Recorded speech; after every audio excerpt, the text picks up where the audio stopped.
तो आइए शुरू करते हैं न्यूज पथ पर सफर। सबसे पहले ऐसी तस्वीरें जिनका जिक्र सरे रहा है। ये तस्वीरें सुर्खियों में भी है और सोशल मीडिया पर भी है। इनसे आपका बाखबर होना बेहद जरूरी है क्योंकि चौराहे पर इन्हीं की चर्चा है। चर्चा केदारनाथ में एसयूवी की भी है। मेजर राधिका सेन को यूएन ने अपने बड़े सैन्य सम्मान से नवाजा। संयुक्त राष्ट्र मिशन में सेवा दे चुकी भारतीय महिला शांति रक्षक राधिका सेन को प्रतिष्ठित सैन्य पुरस्कार से सम्मानित किया गया। उन्हें साल 2023 का United Nations military gender advocate of the year award मिला। ये पुरस्कार खुद यूएन महासचिव एंटोनियो गुटेरेस ने अपने हाथों से दिया। इससे पहले गुटेरेस ने उन्हें सच्चा लीडर और मिसाल भी बताया था।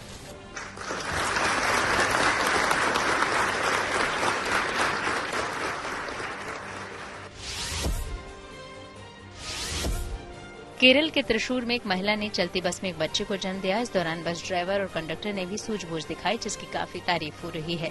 दरअसल जब ये महिला अपने पति के साथ बस से सफर कर रही थी तो इसी दौरान उसे प्रसव पीड़ा शुरू हो गई। फिर उसके पति ने इसकी सूचना तुरंत बस ड्राइवर और स्टाफ को दी। इसके बाद बस ड्राइवर ने तुरंत रूट बदल लिया और बस को अस्पताल की ओर ले गया। साथ इस मामले की सूचना अस्पताल को भी दे दी। फिर बस महिला को लेकर अस्पताल पहुंची, लेकिन तब तक वो बच्चे को जन्म दे चुकी थी। हालांकि अस्पताल पहुंचने पर महिला और बच्चे को तुरंत इलाज मुहैया हो गया। बताया जा रहा है कि महिला और बच्चा दोनों सुरक्षित हैं। केदारनाथ की यात्रा करने वाले बुजुर्गों, दिव्यांगों और बीमार लोगों के लिए अच्छी खबर है। दरअसल उन्हें अब हेलीपैड से लेकर मंदिर परिसर तक कार की सुविधा मिलेगी। इसके लिए वहां महिंद्रा की थार को चिनूक हेलीकॉप्टर से वहां ले जाया गया। अब जल्द ही पर्यटन विभाग की तरफ से एक और थार वहां भेजी जाएगी। राजस्थान के झालावाड़ में एक चलती कार में रील बनाकर स्टंट करने का वीडियो सोशल मीडिया पर वायरल हो गया। इसके बाद जैसे ही पुलिस को इस मामले की शिकायत की गई तो पुलिस ने केस दर्ज कर आरोपी को गिरफ्तार कर लिया। वीडियो में दिख रहा था कि आरोपी शख्स फ्लाईओवर पर चल रही कार का दरवाजा खोलकर कार की छत पर चढ़ गया। इससे कोई भी जानलेवा हादसा हो सकता था। बिहार के समस्तीपुर में लीची खाओ इनाम पाओ प्रतियोगिता का आयोजन किया गया। इस दौरान 3 मिनट में 26 लीची खाने का रिकॉर्ड बना। इस लीची महोत्सव का आयोजन यहां के केंद्रीय कृषि विश्वविद्यालय ने किया था। इस महोत्सव का मकसद ये था कि लीची का महत्व और बढ़े। जिंदगी का सफर सुहाना हो, इसके लिए सावधान रहना जरूरी है। रोजमर्रा के आपाधापी में कुछ देर बैठकर सोचना समझना भी जरूरी है कि आपके आसपास क्या हो रहा है और जो कुछ हो रहा है उससे हमारी जिंदगी, हमारा परिवार कैसे प्रभावित हो सकता है। इसलिए हॉर्न बजाकर बाखबर करने वाली खबर जरूरी होती है। और आज की एक खबर दिल्ली में पानी की किल्लत से जुड़ी हुई है। दिल्ली में बढ़ते पारे के साथ पानी की किल्लत भी बढ़ती जा रही है। दिल्ली के कई इलाकों में लोग बूंद बूंद पानी के लिए तरस रहे हैं। आलम यह है कि पानी के टैंकर को देखकर लोग उस पर झपट पड़ते हैं और पानी लेने के लिए लोगों में अफरा तफरी मच जाती है। इसके बाद भी पानी नहीं मिल रहा। वहीं दिल्ली सरकार ने पानी की बर्बादी करने वालों पर जुर्माना लगाने का ऐलान कर दिया है और पानी की मांग के लिए लोग अब सड़कों पर भी उतरने लगे हैं। लिहाजा दिल्ली में पानी की किल्लत को लेकर खुद भी सतर्क हो जाएं और दूसरों को सावधान करने के लिए हॉर्न बजाएं।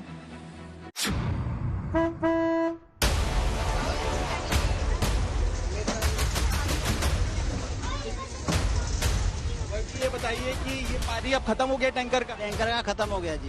ये तो इतनी देर के लिए इतनी देर के लिए आता है, इतनी देर के लिए आता है और ये पब्लिक किसी को मिला किसी को नहीं मिला, तो अब ये समस्या तो सारे दिन की हो गई है।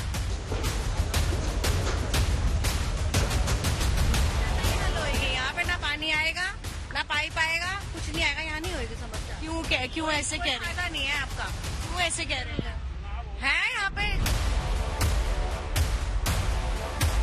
जो भी पार्टी आती है, बीजेपी आए तो बस वो भी झूठा आश्वासन देते हैं कि पाइपलाइन लगवा देंगे पानी के लिए, और आम आदमी पार्टी वाले भी यही आश्वासन देते हैं पानी की समस्या हल हो जाएगी, पाइपलाइन घर घर लगवा देंगे, बट कोई भी समस्या का सॉल्यूशन नहीं होता।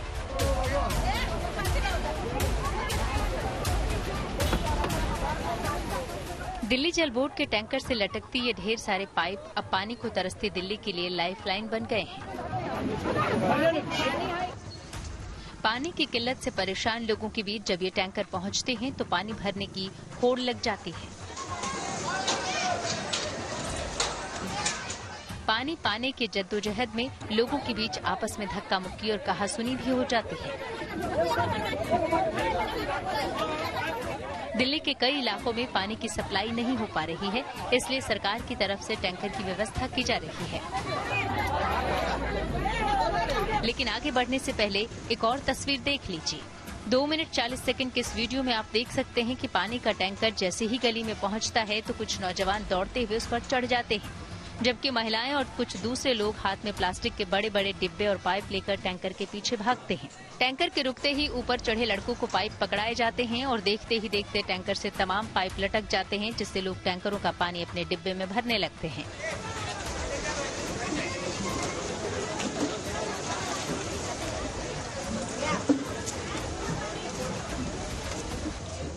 टैंकर आने के बाद क्या हालात होते हैं, इसकी एक भयानक तस्वीर आपको दिखाते हैं। यहाँ पर आप देखें तो किस तरह से जो पानी का टैंकर आया है उस पर पाइप डालकर पानी निकालने की जद्दोजहद हो रही है।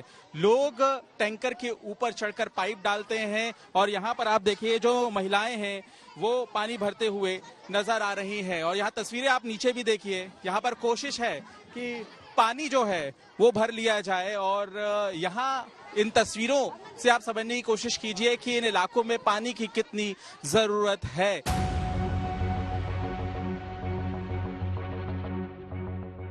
एक तरफ गर्मी से लोग परेशान हैं, वहीं दूसरी तरफ दिल्ली के लोग पानी के लिए तरस रहे हैं।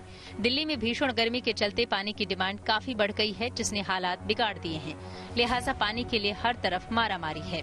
अब पानी को लेकर मचे हाहाकार के बीच लोग परेशान हैं कि वो कैसे और कहां पानी भरे। इसके अलावा ये भी सवाल है कि कैसे पानी का टैंकर मंगवाया जाए। गर्मी से परेशान लोगों के लिए ये दिल्ली जल बोर्ड का जो टैंकर है यही एक सहारा है। इस वक्त हम कुसुमपुर पहाड़ी इलाके में हैं जो दक्षिणी दिल्ली में पड़ता है और आप देखिए जैसे ही ये टैंकर आया है यहाँ पर महिलाओं ने अपने जो कैनिस्टर डब्बे हैं वो लाइनों में लगाकर रखे थे। टैंकर के आते ही यहाँ टैंकर से पानी लोग भर रहे हैं और आलम देखिए क्योंकि दिल्ली में कम से कम 45 डिग्री 50 डिग्री से ऊपर तक वहाँ पर टेम्परेचर जा चुका है।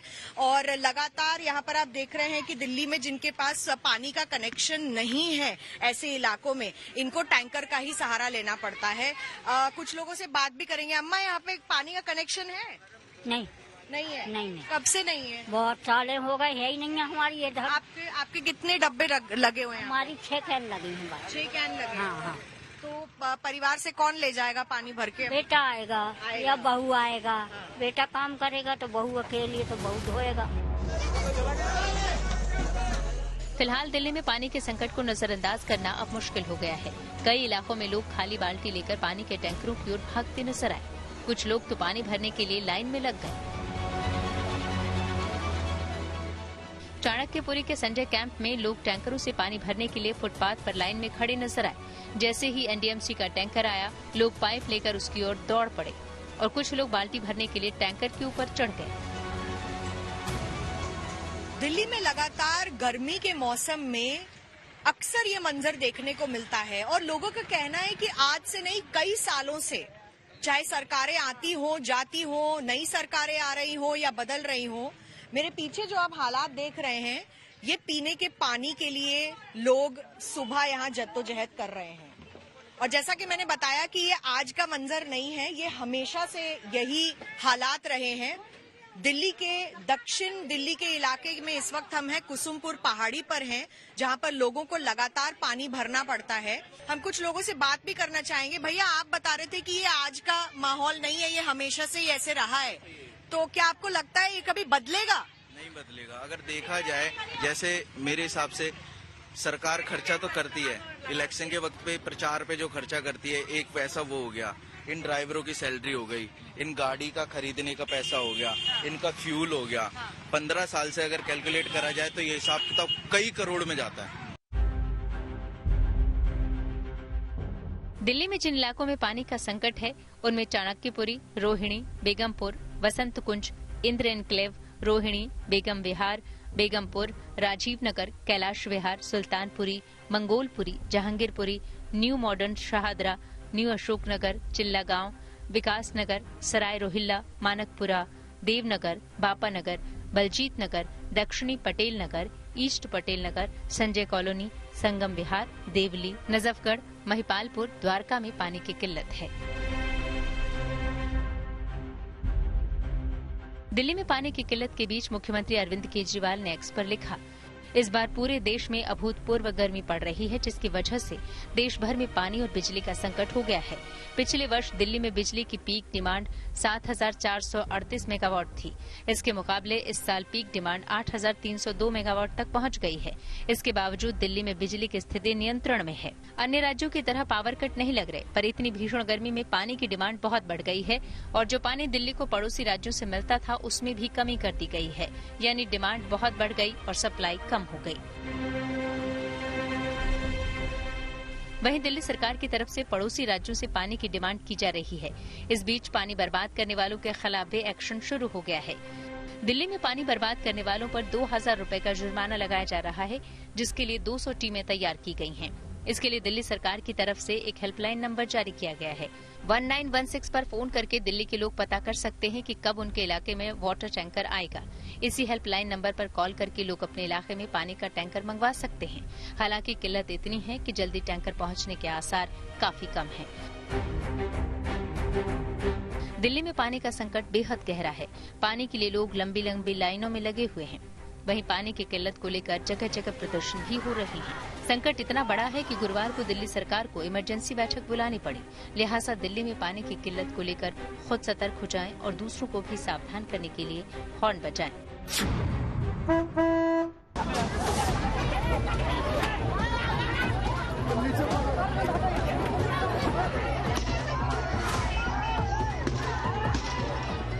दिल्ली से पंकज जैन के साथ Milan Sharma, good news today. Revanna 6 दिन के एसआईटी की हिरासत में पहुंचा। आइए सीधे आपको लिए चलते हैं न्यूज एक्सप्रेसवे पर, जहां देश भर की कुछ और जरूरी खबरें कर रही हैं आपका इंतजार। लोकसभा चुनाव के 7वें चरण में शनिवार को मतदान होगा। इस दौरान पंजाब, यूपी, बिहार और हिमाचल समेत 8 राज्यों की 57 सीटों पर वोट डाले जाएंगे। इस बार पीएम मोदी की वाराणसी सीट और कंगना रनौत की मंडी सीट पर भी वोटिंग होगी। ये चुनाव का आखिरी चरण है। इसके बाद 4 जून को नतीजे घोषित होंगे। लोकसभा चुनाव के आखिरी चरण को लेकर देश भर में खरीदारी के स्पेशल ऑफर भी दिए जा रहे हैं, ताकि मतदान का प्रतिशत बढ़ाया जा सके। यूपी के वाराणसी में एक दुकानदार ने पहले मतदान फिर पान का अनोखा ऑफर निकाला है। इसके तहत मतदान कर आने वाले वोटरों को मुफ्त में पान खिलाया जाएगा। इसके लिए उन्हें अपनी उंगली पर लगे मतदान के चिन्ह यानी स्याही को दिखाना होगा। दुकानदार ज्ञानेंद्र चौरसिया ने बाकायदा अपनी दुकान पर इस ऑफर की तख्तियां भी सजा ली हैं, जिन पर लिखा है कि पहले मतदान फिर फ्री में पान। स्वाति मालीवाल के आरोपों को लेकर दिल्ली के सीएम अरविंद केजरीवाल के पीए को बड़ा झटका दिया। अदालत ने विभव कुमार को 14 दिनों की न्यायिक हिरासत में भेज दिया। यौन शोषण के आरोपों में घिरे जेडीएस सांसद प्रज्वल रेवन्ना को अदालत ने 6 दिनों की एसआईटी की हिरासत में भेज दिया। रेवन्ना आज ही जर्मनी से भारत लौटा था और इसे बेंगलुरु एयरपोर्ट पर ही एसआईटी ने गिरफ्तार कर लिया था। इसके बाद उसका मेडिकल टेस्ट भी करवाया गया। दिल्ली के बाद नागपुर में भी तापमान गलत दर्ज होने का मामला सामने आया। दरअसल नागपुर में 56 डिग्री सेल्सियस के पार तापमान पहुंचने के आंकड़ों पर केंद्रीय मंत्री किरेन रिजिजू ने बयान जारी किया। उन्होंने बताया कि जिन मशीनों से ये तापमान रिकॉर्ड किया गया उनमें खामी पाई गई है। साथ ही रिजिजू ने साफ किया कि गुरुवार को वहां अधिकतम तापमान 44 से 45 डिग्री सेल्सियस रहा था।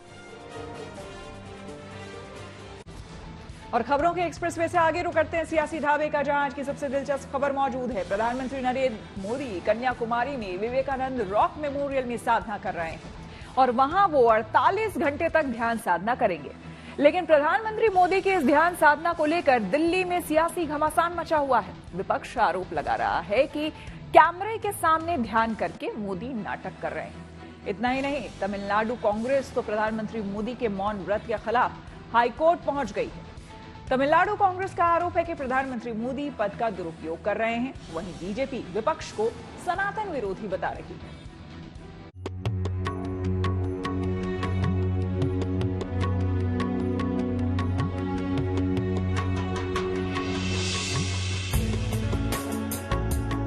पैंतालीस घंटे ध्यान में घर में कर सकते थे, वो वहां जाने की क्या जरूरत थी? वहां 10,000 पुलिस उनको उनकी रक्षा के लिए रहेंगे। ये बहुत बेशर्मी की बात है। नरेंद्र मोदी जी एक साधक आदमी है। 40 घंटे साधना करते हैं तो उसका सम्मान होना चाहिए। हमने विजुअल्स देखे, मतलब 8-10 कैमरा तो मिनिमम लेके गए होंगे। मुझे लगता है कि हर बात पर प्रधानमंत्री के कोई भी एक्शन पर मतलब रिएक्शन दी जाती है, कोई अच्छी बात नहीं है। साधना कुछ ऐसे होते हैं जिसके पास उनको ऊर्जा मिलती है, शक्ति मिलती है और ध्यान से, और ऐसी स्थिति में वो भी माननीय प्रधानमंत्री जी गए हैं और ध्यान करेंगे। 4 जून के बाद अगले 6 महीने में देश में बहुत बड़ा राजनीतिक भूचाल आने वाला है। 100% हम वो नंबर लाएंगे, उतने 273 के ऊपर आएंगे, नीचे नहीं आएंगे। कन्याकुमारी में स्वामी विवेकानंद रॉक मेमोरियल में प्रधानमंत्री नरेंद्र मोदी की योग साधना जारी है। भगवा वस्त्र में प्रधानमंत्री मोदी ने सुबह सुबह सूर्यदेव को जल अर्पित की और फिर ध्यान मंडपम की परिक्रमा की।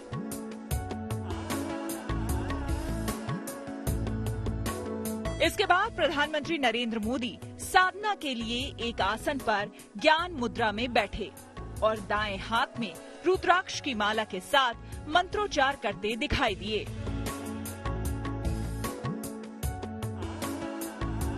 कन्याकुमारी में प्रधानमंत्री ध्यान में तल्लीन हैं, लेकिन देश की सियासत में उनके ध्यान पर घमासान मचा हुआ है। वो ध्यान में 45 घंटे ध्यान में घर में कर सकते थे, वो वहां जाने की क्या जरूरत थी? वहां 10,000 पुलिस उनको उनकी रक्षा के लिए रहेंगे, फिर उसके पीछे बहुत से अधिकारी रहेंगे और वहां पहुंचने के लिए उनको इतने फ्लाइट गए होंगे। ये नाटक क्यों? कांग्रेस प्रधानमंत्री मोदी के ध्यान योग को नाटक बता रही है, तो वहीं आरजेडी सवाल कर रही है कि ध्यान में कैमरों का क्या काम? हमने विजुअल्स देखे, मतलब 8-10 कैमरा तो मिनिमम लेके गए होंगे। हम हाथ जोड़ के कहते रहे कि प्रधानमंत्री जी ध्यान की तो आपको आवश्यकता है, बेहद आवश्यकता है, क्योंकि जो व्यक्ति भैंस मंगलसूत्र से मुजरा तक बोल चुका उसको ध्यान की आवश्यकता है, लेकिन कैमरा मुखी ध्यान व्यवधान उत्पन्न करता है।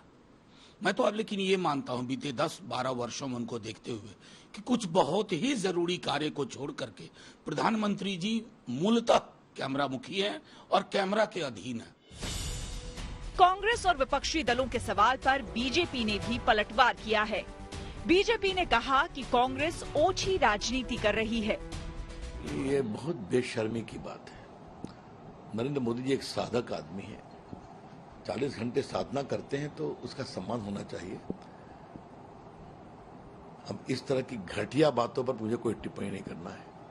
नरेंद्र मोदी जी सनातन प्रेमी हैं, साधक हैं, केदारनाथ में साधना की है वर्षों तक, आज विवेकानंद के चरणों पर साधना कर रहे हैं तो अच्छी बात है ना। प्रधानमंत्री नरेंद्र मोदी जी ने बहुत लंबा कैंपेन किया है और हर बार कैंपेन के बाद वो आध्यात्म से जुड़ते हैं, ध्यान से जुड़ते हैं। प्रधानमंत्री तो ध्यान कर रहे हैं, आपको क्या एतराज हो जा रहा है? प्रधानमंत्री पर ज्यादा ध्यान है, प्रधानमंत्री हर काम इनसे पूछ के करेंगे। जो जिस पूजा पद्धति को मानते हैं, सनातन धर्म पे चलते हैं और अपनी पूजा पद्धति के हिसाब से और आध्यात्म के हिसाब से वो ध्यान करते हैं, इस पर भी एतराज हो रहा है, ये ताज्जुब का विषय। असल में प्रधानमंत्री मोदी की कन्याकुमारी से आ रही तस्वीरें पूरे देश में देखी जा रही हैं। जानकारों का कहना है कि यही बात विपक्ष को परेशान कर रही है। उन्हें डर है कि इन तस्वीरों का असर आखिरी चरण के चुनाव पर हो सकता है। Bureau report, good news today. News पथ पर आगे है धन बाजार, जहां शेयर बाजार से लेकर कारोबार तक की सभी अहम खबरें होती हैं और इसका सीधा रिश्ता आपकी आमदनी आपकी जेब से होता है। तो तेज रफ्तार खबरों के बीच ये जरूरी खबरें छूट ना जाए, इसलिए सीधे आपको लिए चलते हैं धन बाजार। शेयर बाजार में लगातार 5 दिनों से जारी गिरावट थम गई। हफ्ते के आखिरी कारोबारी दिन शेयर बाजार बढ़त के साथ बंद हुआ। सेंसेक्स 76 अंक ऊपर 73,961 पर पहुंचा, वहीं निफ्टी भी 42 अंक चढ़कर 22,531 पर बंद हुआ। चांदी की कीमतों में गिरावट जारी है, वहीं सोना थोड़ा महंगा हुआ है। दिल्ली सर्राफा बाजार में सोना 50 रुपए महंगा हुआ है। इसके साथ ही अब दिल्ली में 10 ग्राम सोने की कीमत बढ़कर 72,900 रुपए हो गई। हालांकि चांदी 500 रुपए सस्ती हुई है। अब दिल्ली में 1 किलो चांदी की कीमत 95,500 रुपए पर पहुंच गई। लोकसभा चुनाव के बीच अर्थव्यवस्था के मोर्चे पर अच्छी खबर आई। वित्त वर्ष 2023-24 में देश की आर्थिक विकास दर 8.2% रही, जबकि वित्त वर्ष 2022-23 में ये 7% रही थी। इसके साथ ही जनवरी-मार्च तिमाही में जीडीपी ग्रोथ रेट 7.8% रही, जबकि पिछले साल इस दौरान ये 6.2% रही थी। हीरो मोटोकॉर्प ने अपनी पॉपुलर बाइक स्प्लेंडर का नया वर्जन लॉन्च किया। कंपनी ने हीरो स्प्लेंडर प्लस एक्सटेक के 2.0 वर्जन को भारतीय बाजार में उतारा है। कंपनी का दावा है कि ये बाइक 1 लीटर पेट्रोल में 73 किलोमीटर चलेगी। इस बाइक की कीमत करीब 83,000 रुपए रखी गई है। और आइए अब रुक करते हैं प्रगति मार्ग का, जहां ऐसी खबरें हैं जो कि देश की तरक्की, प्रगति और लोगों की काबिलियत दिखाती है। तो आज प्रगति मार्ग में बात एक रिकॉर्ड बनाती कालीन की। जी हां, दरअसल कश्मीर के हजरतबल इलाके में एक कालीन बुनी गई है जो इन दिनों सुर्खियों में है। दावा है कि ये एशिया की सबसे लंबी हैंडमेड कालीन है, जिसे बनाने में करीब 10 साल लगे। देखिए प्रगति मार्ग पर कश्मीर की खूबसूरत कालीन की कहानी।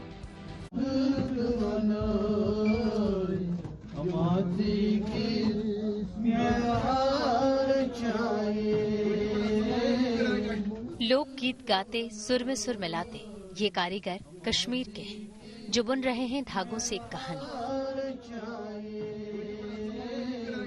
कश्मीर की कला को एक मुकाम तक ले जाने की चाह में इन्होंने एक ऐसी नायाब कालीन तैयार की है जिसे देखकर आप हैरान रह जाएं। इस खूबसूरत कालीन के एक एक धागे में पिरोया है मेहनत, लगन, हुनर और खूब सारा वक्त। उन हुनरमंदों का जिन्होंने कश्मीर की हस्तकला को जिंदा रखने की ठानी है। तभी तो बन पाई है ये नायाब कालीन, जो न सिर्फ खूबसूरती और कारीगरी में बेमिसाल है, बल्कि इसकी लंबाई भी सुर्खियों में है। 2880 स्क्वायर फुट लंबी इस कालीन को लेकर दावा है कि ये एशिया में ऐसी सबसे बड़ी कालीन है जिसे हाथों से बुना गया है। इस कालीन को बनाने में पूरे 10 साल लगे हैं। इसे बारामूला के वेईल क्रालपोरा गांव में 20 कारीगरों ने मिलकर बुना है। चीज है 2880 स्क्वायर फुट ये कारपेट है। 37 करोड़ 48 लाख नाट पूरे कारपेट में है। ये एक मतलब ये समझिए कारपेट इंडस्ट्री का मतलब कोहिनूर से भी बढ़कर कोई चीज है। बहुत जबरदस्त जो है जी जान लगा के हमारे कारीगरों ने, हमने, रूम बनाने वाले ने, डिजाइनर, ये एक पूरा एक बहुत बड़ा टीम था। ये मेरे एक करने से नहीं हुआ, पूरा टीम ने जो है ये हाथ में लेके जो है ऊपर वाले ने कर दिखाया। मशीन के इस दौर में जब हर चीज घंटों और मिनटों में तैयार हो जाती है, वहाँ हाथ से एक एक धागे की गांठ पिरोना कौन चाहता है भला। लेकिन जो हाथ से बुनते हैं धागे, उन पर रंग चढ़ाते हैं और फिर उन्हीं धागों से बुन देते हैं कोई नायाब सी चीज, वो जानते हैं इसमें सुकून कितना है और मशीन और हाथ की कारीगरी में फर्क कितना। तभी तो 10 साल तक बुनते रहे एक ही कालीन, इतनी लंबी, इतनी सुंदर कि मिसाल बन जाए। मेड और हैंडमेड में कितना फर्क है? जितना जमीन और आसमान को फर्क है, उससे भी ज्यादा फर्क है। उससे भी ज्यादा फर्क। तो मतलब आप कहते हैं मशीन कभी भी हाथ के हुनर के करीब नहीं आ सकती? दूर की बात है, करीब की तो बात ही नहीं है। लेकिन जो जानने वाले हैं उनको पता है मशीन क्या है और हाथ क्या है। और हाथ का जो है पूरे दुनिया के जो लोग हैं उनको पता है, ये केवल एक हाथ का चीज नहीं खरीदना, बहुत सारी फैमिलियां वो पाल रहे हैं। एक ही चीज नहीं है, इसमें बहुत सारी चीजें हैं। वैसे तो ये कालीन मध्य पूर्व के देश से आए एक ऑर्डर पर बनाया गया है, लेकिन उम्मीद है कि जब ये कालीन वहाँ पहुँचेगी तो लोग कश्मीर की हस्तकला को देखकर दंग रह जाएंगे और इसकी डिमांड भी खूब बढ़ेगी। यहाँ के हुनरमंदों की तारीफ करनी पड़ेगी। सोने के हाथ हैं, क्योंकि जो बारीक काम इसमें हुआ है वो कभी आप मशीन से सोच भी नहीं सकते बनाने का। तो इससे जो कश्मीर का हैंडीक्राफ्ट है, जो ये कालीन का काम है, इसको बहुत बड़ा एक फ्लिप मिला है। क्योंकि पिछले कुछ सालों से धीरे धीरे ये काम कम होता जा रहा था। लोग जो सालों से अपनी जो है पुश्तों से काम कर रहे थे वो छोड़ रहे थे, क्योंकि अब इसमें जो है वैसा रोजगार नहीं था, वैसी कमाई नहीं थी और कंपटीशन भी जो है मशीन मेड ने काफी ज्यादा दे दिया था। उम्मीद की जानी चाहिए कि कश्मीर की हस्तकला एक बार फिर अपना पुराना मुकाम हासिल करेगी जो उसकी पहचान से जुड़ा है। फरीद मीर, हजरत बल, कश्मीर, गुड न्यूज टुडे। और न्यूज पथ के सफर में अब सोशल अड्डा का रुख करते हैं, जहां आज बात होगी देश भर में कहर बरपा रही भीषण गर्मी की, जिसको लेकर राजस्थान हाईकोर्ट ने एक बड़ा आदेश जारी किया है। राजस्थान हाईकोर्ट ने कहा है कि देश भर में भीषण गर्मी और लू से कई लोगों की मौत हो रही है, लेकिन सरकारें ध्यान नहीं दे रही है। कोर्ट ने कहा है कि मौजूदा हालात में हीट वेव और कोल्ड वेव को राष्ट्रीय आपदा घोषित करने की जरूरत है। राजस्थान हाईकोर्ट ने राज्य सरकार को निर्देश दिया कि भीषण गर्मी से जान गंवाने वालों के आश्रितों को सरकार मुआवजा दे। हाईकोर्ट ने पर्यावरण संरक्षण और जलवायु परिवर्तन के मुद्दे पर खुद ही संज्ञान लेते हुए ये महत्वपूर्ण टिप्पणी की। कोर्ट ने कहा है कि पृथ्वी के अलावा कोई दूसरे ग्रह नहीं है जहां जीवन संभव हो और लोग वहां शिफ्ट हो जाएं। जिस मां रूपी धरती ने हमें सब कुछ दिया है, हमें बच्चों की तरह रखा है, हमने उसके अस्तित्व को ही खतरे में डाल दिया है। कोर्ट ने कहा है कि आज इस मदर अर्थ को बचाने की जरूरत है ताकि आने वाली पीढ़ियां सुरक्षित पर्यावरण में जी सके। अगर हम आज नहीं जागे तो हम इस धरती पर भी जीने का मौका हमेशा के लिए गंवा देंगे। कोर्ट ने राज्य के मुख्य सचिव को राजस्थान जलवायु परिवर्तन परियोजना के तहत तैयार हीट एक्शन प्लान को तत्काल प्रभावी तरीके से लागू करने का आदेश दिया। हाईकोर्ट ने खुले में काम करने वाले सभी मजदूरों के लिए एडवाइजरी जारी करने के भी निर्देश दिए ताकि भीषण गर्मी में उन्हें दोपहर 12 से दोपहर 3 बजे तक आराम करने की अनुमति दी जा सके। कोर्ट ने चिंता जताते हुए कहा है कि केंद्र सरकार साल 2015 में death prevention and cold wave bill लाई थी, लेकिन उसे आज तक कानून की शक्ल नहीं दी जा सकी। कोर्ट ने आखिर में निर्देश दिया है कि सरकार जलवायु परिवर्तन के कारण जनजीवन को किसी भी तरह के खतरे से बचाने के लिए उचित कानून बनाए। जाहिर है, अधिक गर्मी हो या फिर सर्दी, दोनों ही मौसम कई लोगों के लिए जानलेवा साबित होते हैं। ऐसे में राजस्थान हाईकोर्ट के इस मुद्दे पर टिप्पणी बहुत महत्वपूर्ण हो जाती है और सरकारों को इसके लिए नियम बनाने पर जोर देती है। इस मुद्दे पर लोगों की राय जानने के लिए हमने कुछ लोगों से बात की। राजस्थान में गर्मी प्रचंड है और लोगों की लगातार अकाल मौत हो रही है। ऐसे में हाईकोर्ट के इस फैसले को कैसे देखते हैं? सबसे पहले तो हाईकोर्ट के जो भी निर्देश दिए उनका हम स्वागत करते हैं और मेरा कहना है अगर ये निर्देश दिए हैं तो राज्य सरकार को तुरंत प्रभाव से इसको लागू कर देना चाहिए। गर्मी से जो भी मौतें हो रही है उन पर तुरंत प्रभाव से सरकार को मुआवजा भी देना चाहिए और जगह जगह सुरक्षाओं के इंतजाम किए जाए। लू से बचने के लिए पानी का छिड़काव रोडों पर किया जाए, जितनी भी रेड लाइट है उन पे छाया की सुरक्षा की जाए। सरकार के जो आंकड़े हैं अभी तक तो हमें पता नहीं है, 100 के पार है आंकड़े और सरकार को इसमें संज्ञान लेना चाहिए और रोडों पे पानी का छिड़काव कराना चाहिए, लाल बत्तियों पे छाया की व्यवस्था करी जाए और जो लू व्यक्ति हैं उनके लिए स्पेशल वार्ड बनाया जाए और ठंडे पानी की व्यवस्था की जाए। जब राजस्थान सरकार ने इसके ऊपर कोई निर्णय नहीं लिया, इसके ऊपर ध्यान नहीं दिया, तब जाके फिर हाई कोर्ट को इसमें इंटरवेन करना पड़ा। और जैसा कि ये शहर में ही नहीं, ये गाँव में भी बहुत बुरी हालत है। वहाँ पे पशुओं के लिए पीने के लिए पानी नहीं है, लोगों में बहुत प्रॉब्लम है, इसकी वजह से कई सारी बीमारियाँ हो जाती है। और गर्मी की वजह से मतलब लोगों की मृत्यु हो रही है। तो इनका भी एक जो है जांच जो है टीम गठित करके इनका सही आंकड़ा इनको गवर्नमेंट सरकार को जो है रिलीज करना चाहिए और वो बताना चाहिए और उनको फिर है जो कंसेशन देना चाहिए। दोपहर में निकलते हो घर से बाहर? में सर निकलना नहीं होता, इतनी गर्मी होती है कि निकलते टाइम भी गर्मी की बहुत लू लगती है। हमारे वर्कर काम नहीं कर पाते, उनको चक्कर आ जाते हैं, बीमार पड़ जाती है, उल्टियाँ हो जाती है। तो ये प्रशासन को देखना चाहिए। राजस्थान हाई कोर्ट ने जो फैसला दिया है उसका हम समर्थन करते हैं। पहले गांवों में बिजली ज्यादा कटौती होती थी, अब धीरे धीरे सिटियों में भी कटौती होने लग गई। पहले 1 घंटे होती थी, अब रातों को 12 बजे 11 बजे लाइट कट जाती है, रात के 2 बजे तक लाइट नहीं आती है। तो इस पे सरकार को ध्यान देना चाहिए क्योंकि सिटी में भी जब लाइटें कट जाती है तो सिटी में तो हाल बेहाल हो जाते हैं। लोगों की अपनी अपनी राय है, वो हाईकोर्ट के इस निर्देश को भी एक तरह से कहें कि सर आंखों पर लेकर चल रहे हैं। वो कह रहे हैं कि सरकार को जो भी हाईकोर्ट ने निर्देश दिए उनकी पालना सख्ती के तौर पर करें और जो पीड़ित परिवार है जिनके घरों में अकाल मौत हुई है उनके आश्रितों को, उनके परिजनों को मुआवजा राशि दे। साथ ही जो गर्मी में लगातार बिजली कटौती की एक बड़ी समस्या आ रही है उससे निजात पाने के लिए भी जयपुर राइट से वो सरकार से अपील करते हुए दिख रहे हैं और खासतौर पर पेड़ पौधे लगाने की भी मांग कर रहे हैं। कैमरा सहयोगी मनोज के साथ Vishal Sharma, good news today, Jaipur. YouTube का नया गेमिंग फीचर। जी हाँ, टेक्नोलॉजी से जुड़ी ऐसी हर एक जरूरी खबर को जानने समझने के लिए आइए चले डिजिटल गली। अमेरिकी कंपनी मोटोरोला ने भारत में अपना नया स्मार्टफोन लॉन्च कर दिया। कंपनी ने इसका नाम मोटो G04S रखा है। इस बजट मोबाइल की कीमत 6,999 रुपए है। इसमें 4 GB रैम और 64 GB स्टोरेज दी गई है। इस स्मार्टफोन की बिक्री 5 जून से शुरू होगी। रिलायंस ने जियो फाइनेंशियल ऐप लॉन्च की। इस ऐप पर यूजर को digital banking, UPI transaction, bill payment और इंश्योरेंस एडवाइजरी जैसी सेवाएं मिलेंगी।